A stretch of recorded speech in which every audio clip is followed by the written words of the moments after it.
প্রিয় দর্শক, আসসালামু আলাইকুম। কেমন আছেন সবাই? আশা করি সবাই অনেক ভালো আছেন, সুস্থ আছেন।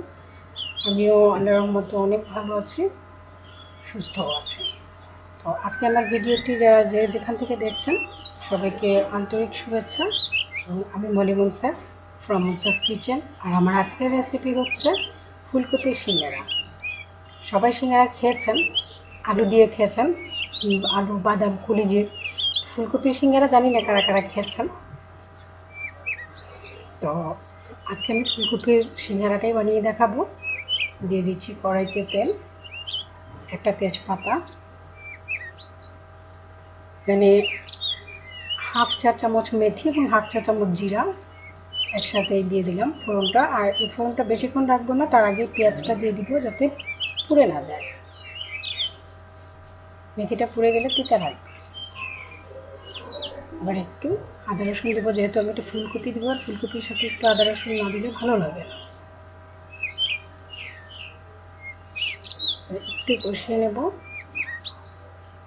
সাথে দিয়ে দিচ্ছি একটু হলুদ, এটা কালারের জন্য।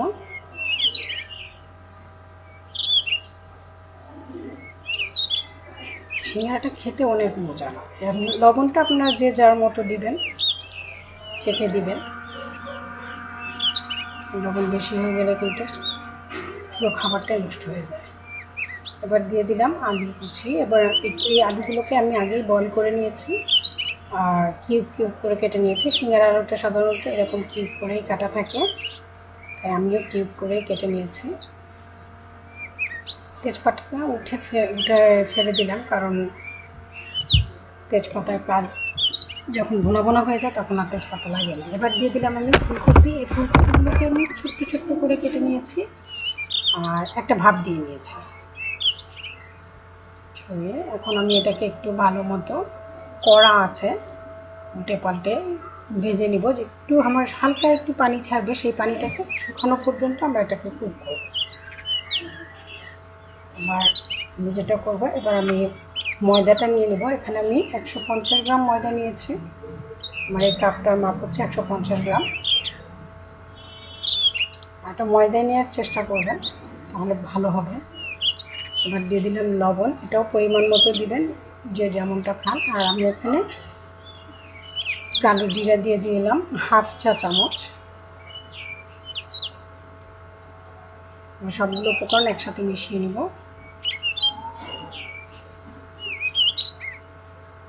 এবার দিয়ে দিলাম 1 টেবিল চামচ রান্নার তেল, সয়াবিন তেল। আপনারা এখানে ডালডাও ইউজ করতে পারেন, এখানে আপনারা ঘিও ইউজ করতে পারেন। আমি এটাকে ভালো মতো মিশিয়ে নিচ্ছি।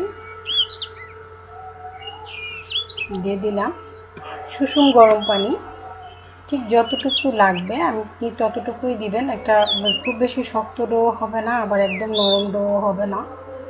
নরম যদি করতে যান সেক্ষেত্রে পুরির মতো হয়ে যাবে। দেখুন আমি ঠিক যেভাবে করছি আপনারাও ঠিক সেভাবেই করবেন।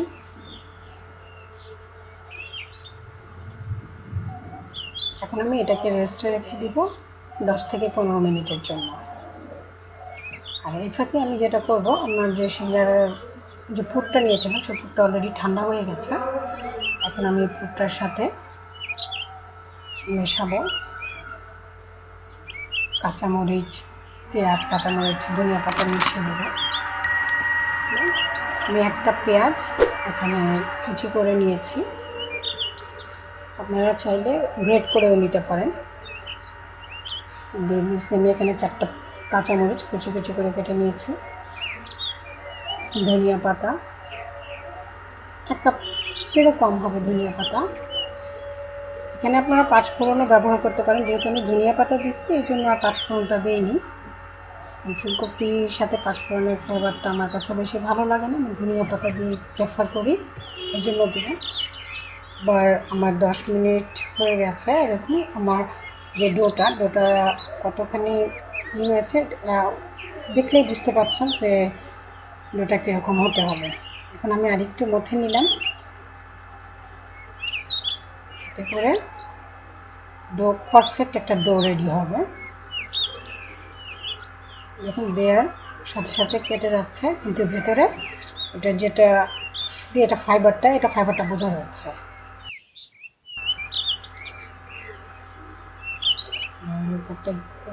করে আমি আরও 5 মিনিট রেখে দিব। আমার ওই 1.5 কাপ ময়দায় 11টা সিঙ্গারা হয়েছে।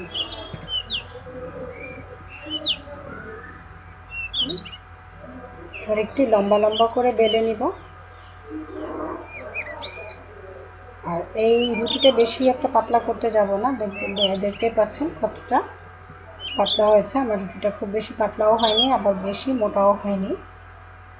এই পর্যায়ে আপনার রুটিটা যে এরকমভাবে বেললে আপনার সিঙ্গারাটা খেতে ভালো লাগবে, ময়দা বেশি একটা লাগবে না মুখে। এবার পুরগুলো দিয়ে আমি এটাকে সিল করে দিচ্ছি।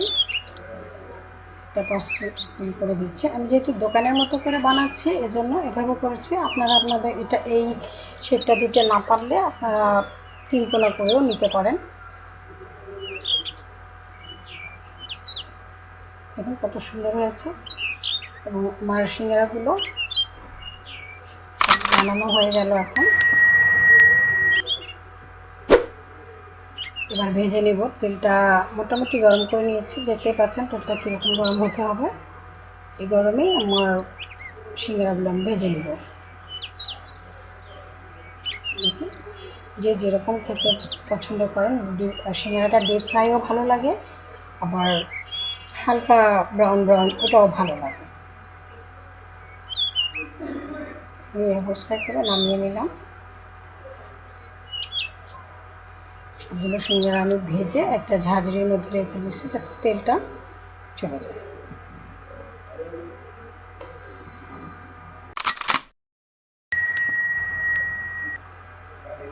আমার রেডি। সিঙ্গারাটা গরম গরম পরিবেশন করব। এটা পেঁয়াজ দিয়ে পরিবেশন করা যায়, আপনারা সস দিয়ে খেতে পারেন, যেভাবে খেতে ভালো লাগে সেভাবেই খাবেন।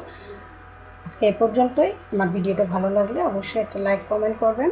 আর নেক্সট ভিডিও নিয়ে আবারও চলে আসবো। সে পর্যন্ত ভালো থাকবেন, সুস্থ থাকবেন। আল্লাহ হাফেজ।